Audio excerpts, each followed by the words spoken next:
तो बच्चों अब हम लोग पढ़ेंगे आगे का टॉपिक। कल हम लोगों ने आपको पूरा रिवाइज करा दिया था सेकंड चैप्टर, जहाँ तक मैंने आपको पढ़ाया था।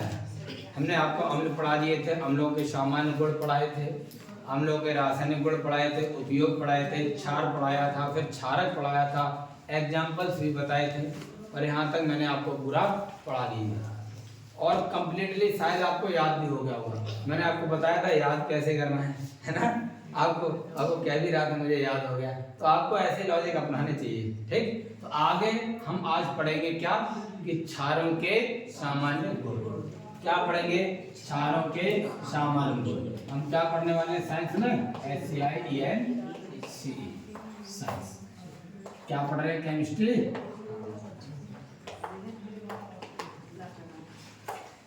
चलिए, तो हेडिंग डालेंगे हम लोग सभी के सभी क्षारों के सामान्य गुण। क्षारों के सामान्य गुण, क्षारों के सामान्य गुण, ठीक है ना। क्षारों के सामान्य गुण। चलिए अब आगे पढ़ते हैं इसके बारे में, ठीक है। चलिए, क्षारों के सामान्य गुण, ठीक है। देखो सबसे पहली बात, जैसे अम्ल कैसे होते हैं? अम्ल स्वाद में खट्टे, तो ये कैसे होते हैं? कड़वे या तीखे होते हैं, ठीक है। तो या कसैले होते हैं। तो पहला गुण क्या लिखेंगे? ये स्वाद में लिखो, पहला पॉइंट लिखेंगे ये स्वाद में कैसे होते हैं बच्चों? कड़वे। स्वाद में कड़वे या यूं कह सकते हैं कसैले। कड़वे या कसैले होते हैं। कैसे होते हैं बच्चों? कड़वे या कसैले होते हैं, ठीक है ना। पहला पॉइंट क्या है? ये स्वाद में कड़वे या कसैले होते हैं, ठीक है ना।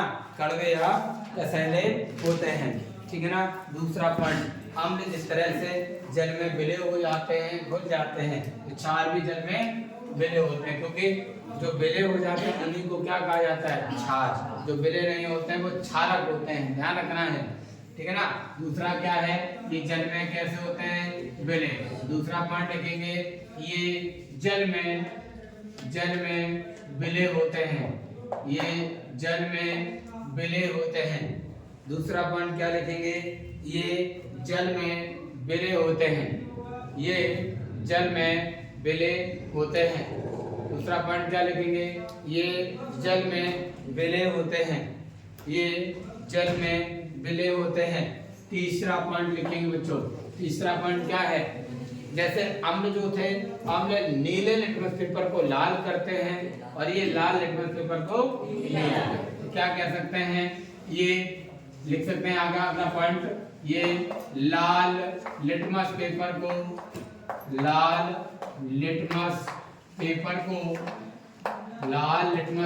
को कैसा कर देते हैं बच्चों? नीला कर देते हैं। ये लाल लिटमस पेपर को नीला कर देते हैं, ये लाल लिटमस पेपर को नीला कर देते हैं। क्या करते हैं? ये लाल लिटमस पेपर को नीला कर देते हैं, ये लाल लिटमस पेपर को नीला कर देते हैं। अगला पॉइंट लिख सकते हैं नंबर 4। बच्चों ये जो क्षार होते हैं वह किसकी तरह? साबुन की तरह चिकने होते हैं। किसकी तरह? ठीक है ना। तो अगला पॉइंट लिखेंगे ये साबुन जैसे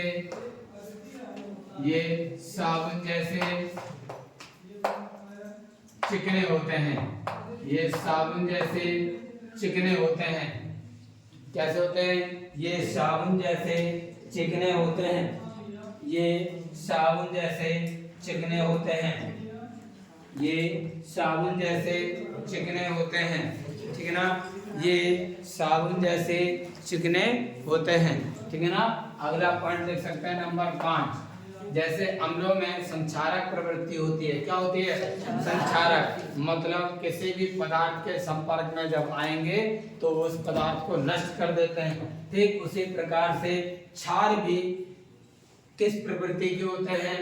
संचारक प्रवृत्ति। ये भी किसी भी पदार्थ के संपर्क में आएंगे तो ये भी उसको नष्ट कर देंगे, लेकिन उनकी तुलना में इनकी शक्ति जो होती है थोड़ी सी कम होती है, अम्लों की ज्यादा होती है। तो यहाँ लिख सकते हैं ये संचारक प्रवृत्ति के होते हैं, ये संचारक प्रवृत्ति के होते हैं, ये संचारक प्रवृत्ति के होते हैं, ये संचारक प्रवृत्ति के होते हैं, ये संचारक प्रवृत्ति के होते हैं, ये संचारक प्रवृत्ति के होते हैं। ठीक है ना, ये 5 गुण हैं, और भी गुण होते हैं बहुत सारे, लेकिन हमें ज्यादा नहीं पढ़ने हैं। ध्यान दो, चारों के गुण कौन कौन से हो गए?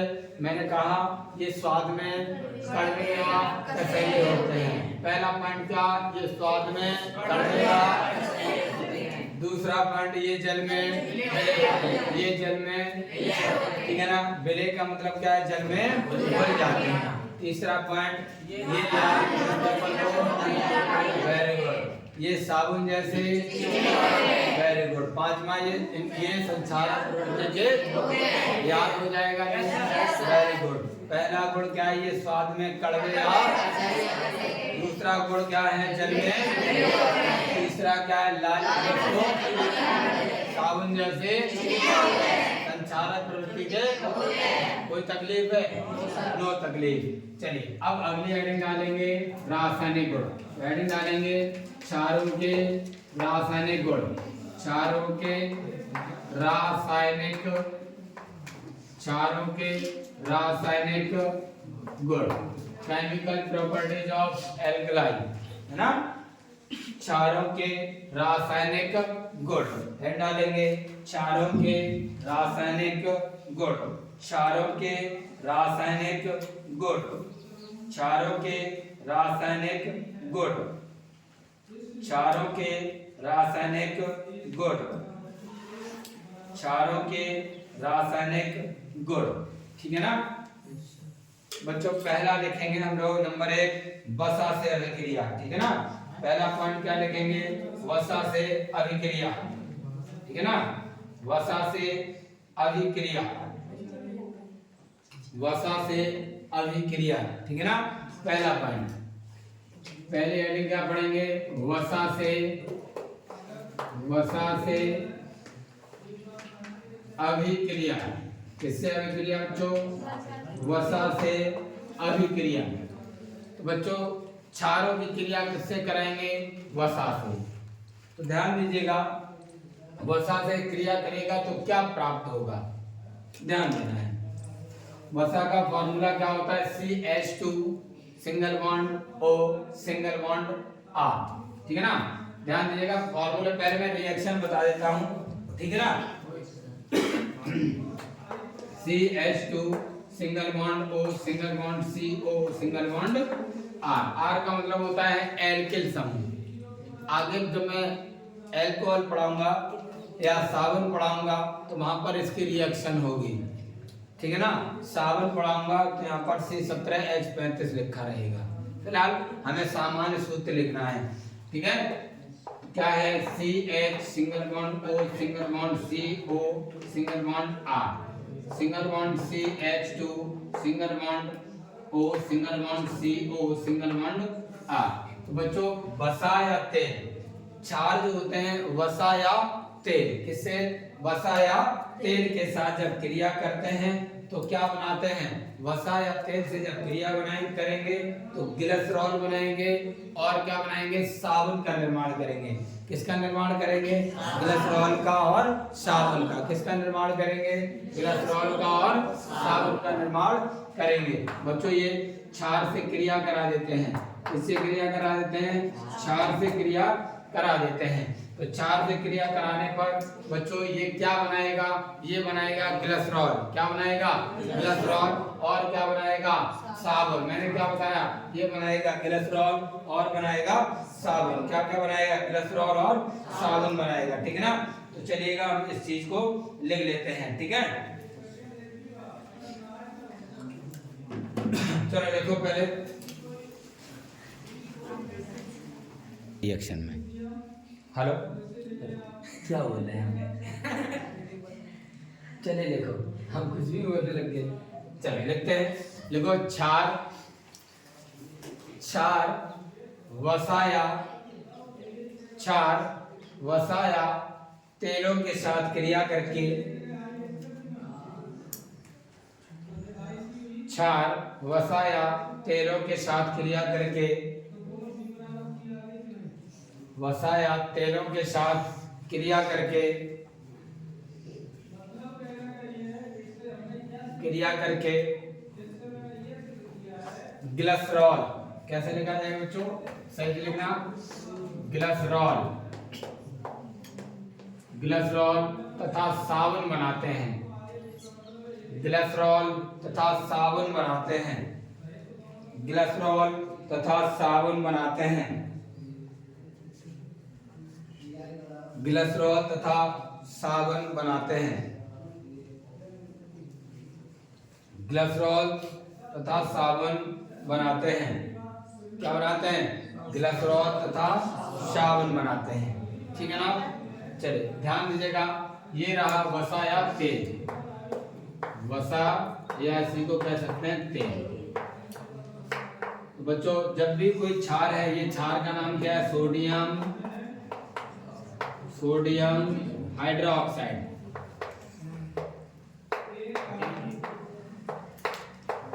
हाइड्रोक्साइड। तो मैंने क्या बताया, क्षार वसा या तेल के साथ क्रिया करते हैं, तो क्रिया करने के बाद ये क्या बनाते हैं, ग्लिसरॉल और साबुन, साबुन। तो ग्लिसरॉल का फार्मूला लिखते हैं CH2OH, single bond CHOH, CH2OH plus, plus साबुन का फॉर्मूला होता है RCOONA या K, क्या होता है RCOONA या बच्चों K लिख सकते हैं। यहाँ पर NaOH है इसलिए Na लिखा जाएगा, KOH होता तो K आ जाता, ठीक है ना। तो यहाँ क्या लिख देंगे,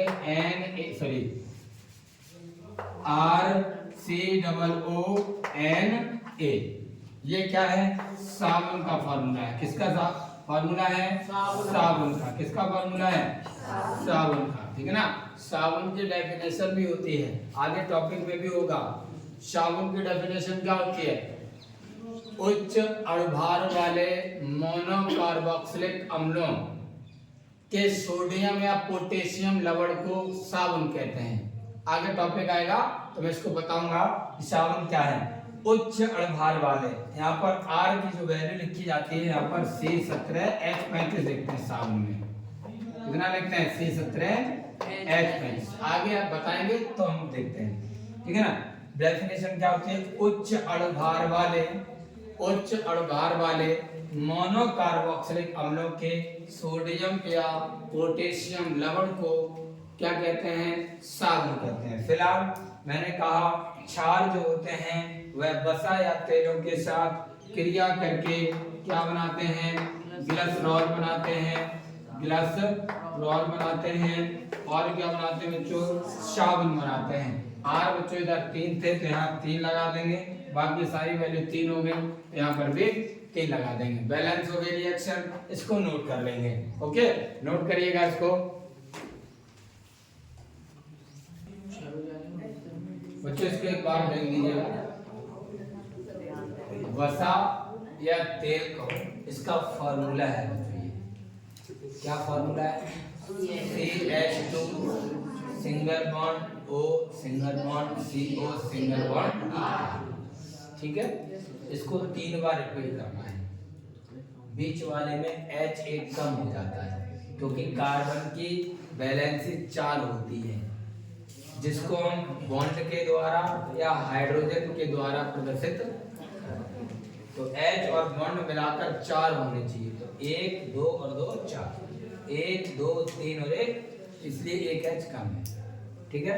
या फिर इसको यूं बोल सकते हैं CH2COOR, ठीक है, CH2COOR, इसको 3 बार रिपीट करना है और हो गया, ठीक है। बात समझ में आ गई कि नहीं।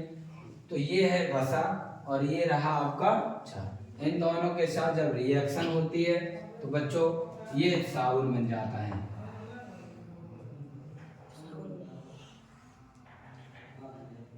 ये 3RCOONA, ठीक है ना। देखो ये पूरा हो गया। अब ये पद हटता है, इसके साथ OH जुड़ जाता है, ये हटा है, इनके साथ क्या जुड़ा है, OH। ठीक है, बहुत सिंपल रिएक्शन है। तो बताओ, क्षार वसा से क्रिया करेंगे तो क्या बनाएंगे, ग्लिसरॉल और साबुन। तो ध्यान दीजिएगा, क्षार वसा या अम्लों से क्रिया करके, किससे, वसा या अम्लों के साथ क्रिया करके ग्लिसरॉल और साबुन लेते हैं। तो बच्चों, वसा का या तेल का फॉर्मूला क्या है, CH2COOR single bond CHCOOR single bond CH2COOR plus क्या है, क्षार। कोई भी लिख देना, क्षार बैलेंस करने के लिए क्या लिखा है, 3NaOH। एरो ये हमने बता दिया कहां से हटा, पर इतना ये सब जोड़ दिया, वो ये लिख दिया, ये होता है साबुन। तो 3RCOONA, ठीक है ना। साबुन की डेफिनेशन भी आगे जब टॉपिक आएगा तब पढ़ाएंगे हम आपको, कि उच्च अणुभार वाले मोनोकार्बोक्सिलिक अम्लों के सोडियम या पोटेशियम या के भी हो सकता है, ठीक है ना, पोटेशियम लवण को क्या कहते हैं, साबुन कहते हैं। ओके, कोई दिक्कत है नहीं। तो बच्चों अब हम लोग लिखेंगे दूसरा रासायनिक गुण लिखेंगे, अम्लों से क्रिया। अम्लों से क्रिया,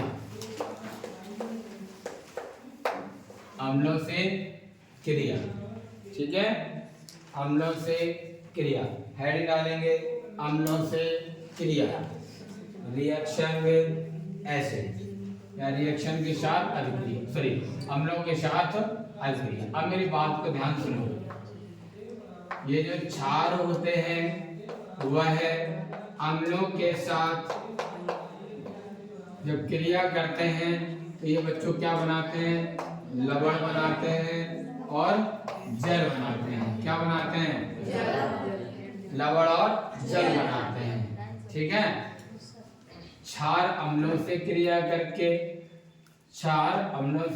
करके लवण और जल बनाते हैं, ठीक है ना। इसी क्रिया को हम क्या कहते हैं, उदासीनीकरण।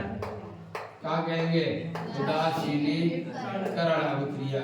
क्या कहते हैं, उदासीनीकरण अभिक्रिया। एक और बात कही जाती है, क्षार अम्लों से क्रिया करके उनके प्रभाव को समाप्त कर देता है, उदासीन हो जाता है, न्यूट्रल, ठीक है ना। ऐसा ही इसके लिए बोल सकते हैं, अम्ल क्षार से क्रिया करके उसके प्रभाव को क्या कर देते हैं, उदासीन कर देते हैं, खत्म कर देते हैं, ठीक है। फिलहाल यहाँ पर रिएक्शन की बात चल रही है। तो क्षार अम्लों से क्रिया करके क्या बनाते हैं, लवण बनाते हैं और इसी क्रिया को क्या कहते हैं, उदासीनीकरण, ठीक है ना। क्षार अम्लों से क्रिया करके लवण और जल बनाते हैं, इस क्रिया को उदासीनीकरण अभिक्रिया कहते हैं। बोलो, बात समझ में आ गई। क्वेश्चन में ये पूछा जाता है, उदासीनीकरण अभिक्रिया क्या होती है, तो आप क्या कहेंगे, क्षार अम्लों से क्रिया करके लवण और जल बनाते हैं, इस क्रिया को उदासीनीकरण, ठीक है ना। आगे अलग टॉपिक करके भी इसको पढ़ना है, तो हम अलग करके ही इसको बाद में पढ़ेंगे, ठीक है ना। फिलहाल तो क्षार के लिए बच्चों हम कोई भी क्षार ले लेते हैं, NaOH। अम्ल के लिए बच्चों हम कोई भी अम्ल ले लेते हैं, क्या ले लेते हैं, अम्ल ले लेते हैं, जैसे HCl ले लो, ठीक है। एरो लवण बनाएंगे बच्चों, और जल, देखो जल का मतलब होता है H और OH, ठीक है, H और OH।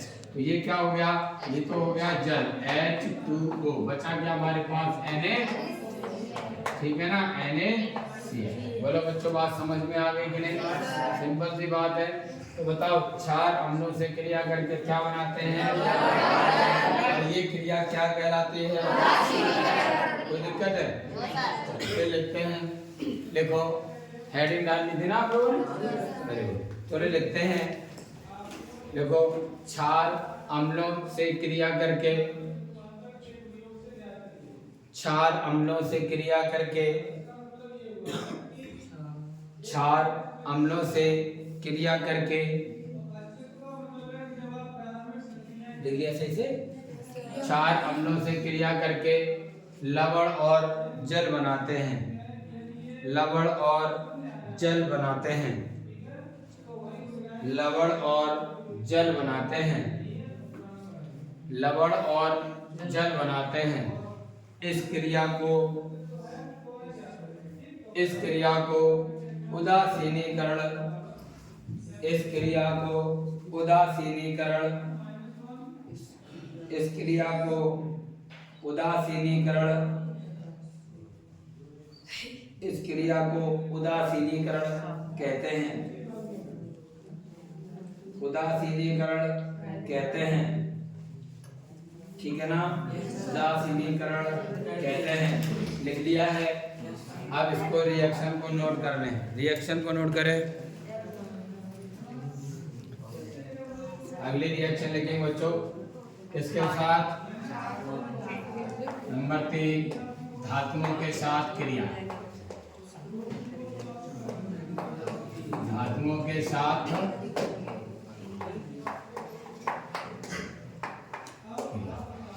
बच्चों ध्यान दीजिएगा, जो क्षार होते हैं, कौन क्षार होते हैं, वह है Zn आदि धातुओं।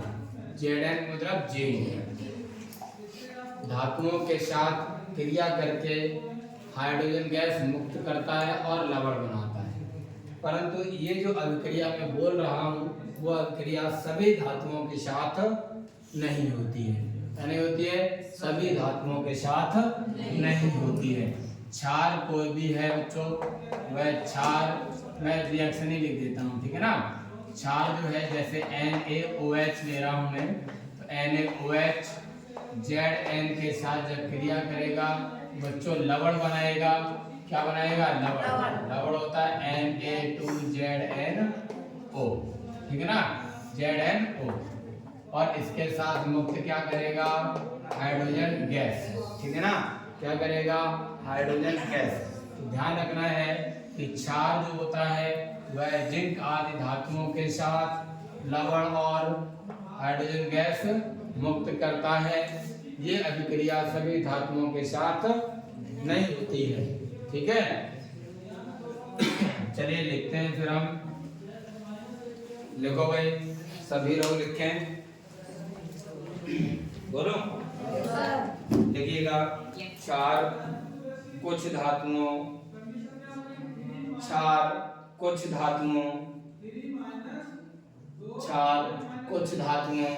जैसे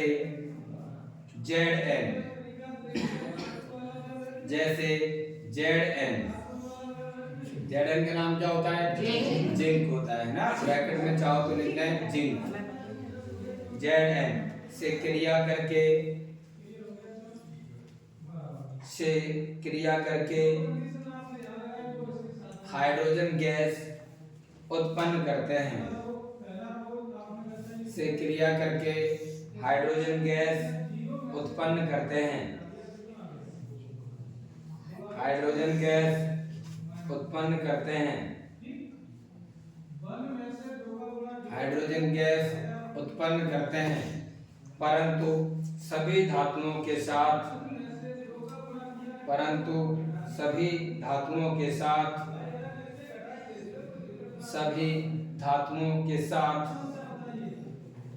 यह अभिक्रिया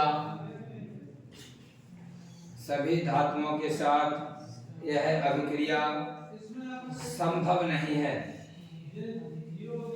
यह अभिक्रिया संभव नहीं है।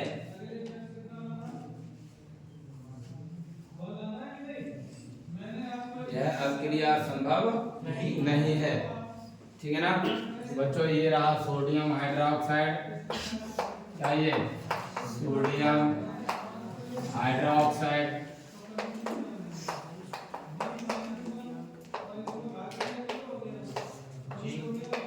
और ये क्या है बच्चों? जिंक है, ठीक है ना। इसका नाम ZnO2 होगा बच्चों, ठीक है ना। सोडियम जिंकेट, सोडियम जिंकेट,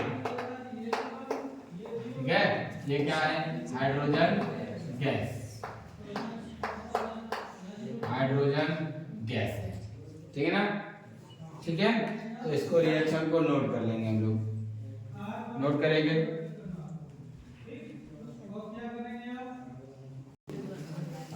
फिर डाले बच्चों नंबर 4, अधात्विक ऑक्साइडों के साथ क्रिया। अधात्विक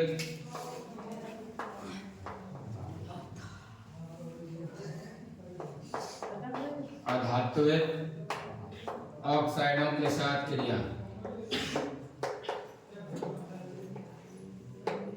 ऑक्साइडों के साथ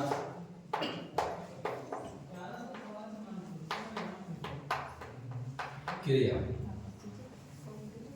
जो क्षार होते हैं वह क्षार अधात्विक ऑक्साइडों के साथ क्रिया करके लवण बनाते हैं और जल बनाते हैं। क्या बनाते हैं? लवण और जल बनाते हैं, ठीक है ना। जो अधात्विक ऑक्साइड होता है, क्या होता है? अधात्विक ऑक्साइड, अधात्विक ऑक्साइड इसके साथ क्रिया करता है, क्षार के साथ क्रिया करेगा, क्या बनाएगा बच्चों? लवण बनाएगा और जल बनाएगा। क्या बनाएगा? लवण बनाएगा और जल बनाएगा। अधात्विक ऑक्साइड बोले तो जैसे CO2 है, ये क्षार बोले तो NaOH, जो एग्जांपल ले रहे हैं। तो बच्चों ये क्या बनाएगा? Na, तो वो Na क्या? Sodium oxide. सोडियम ऑक्साइड तो हमें धात्विक ऑक्साइड हो गया ना, हमें अधात्विक लेना, अधातुओं का ऑक्साइड है ना। तो लवण बनाएगा, ये बनेगा Na2CO3। क्या बनेगा? Na2CO3, ठीक है ना। Na2CO3 और क्या बनेगा? जल बनेगा। क्या बनेगा? जल, ठीक है। यहाँ पर 2 लगा दो, क्या हो जाएगा? देखो बैलेंस है या नहीं है, ठीक है। तो इस तरह से हम लोग कह सकते हैं कि जो अधात्विक ऑक्साइड होते हैं वह क्षारों के साथ क्रिया करते हैं और क्रिया करके क्या बनाते हैं? लवण और जल बनाते हैं। देखिए भाई, लिखो अधात्विक ऑक्साइड क्षारों के साथ क्रिया करके, अधात्विक ऑक्साइड क्षारों के साथ क्रिया करके, क्षारों के साथ क्रिया करके, क्षारों के साथ क्रिया करके, क्षारों के साथ क्रिया करके लवण और जल बनाते हैं। लवण और जल बनाते हैं, लवण और जल बनाते हैं, लिख लिया ना। लवण और जल बनाते हैं, ठीक है। तो ये एग्जाम्पल आप ले सकते हैं। ये धात्विक ऑक्साइड है बच्चों, क्या है? अधात्विक ऑक्साइड। इसका नाम जानते हैं? Carbon dioxide. क्या नाम है इसका? Carbon dioxide. इसका नाम अभी लिख दिया था। इसका नाम होता है बच्चों सोडियम कार्बोनेट। क्या होता है?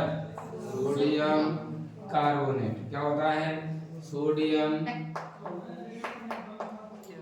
कार्बोनेट। क्या होता है? सोडियम। और ये क्या है बच्चों? जल, ठीक है। नोट डाउन करें इसको।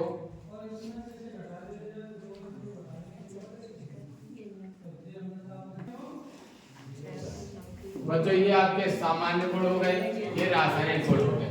तो आज हम लोगों ने क्या क्या पढ़ा? सामान्य गुणों को और अब आपको लर्न भी होना चाहिए, याद भी होना चाहिए। एक बार रिवाइज कर लेते हैं 2 मिनट के अंदर, ठीक है। ठीक, तो सबसे पहले हम क्षारों के सामान्य गुणों की बात करेंगे। तो सामान्य गुणों में पहला गुण है ये स्वाद में, एक साथ मेरे साथ बोलेंगे। पहला गुण क्या है? ये स्वाद में बोलेंगे। दूसरा क्या है? ये लाल, ये साबुन जैसे, ठीक है। ये संचारक, तो 5 याद हो जाएंगे। ये स्वाद में कड़वे या कसैले होते हैं, ये जल में गिरे होते हैं, ये साबुन जैसे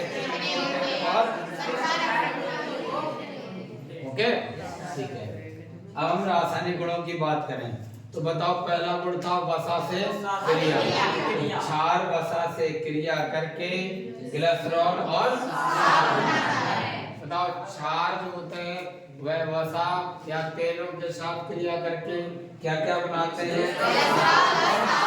वेरी गुड। नंबर 2 अम्लों के साथ क्रिया। बताओ क्षार अम्लों के साथ क्रिया करके क्या बनाते हैं? इसी अभिक्रिया को क्या कहते हैं? तो बताओ उदासीनीकरण अभिक्रिया क्या है?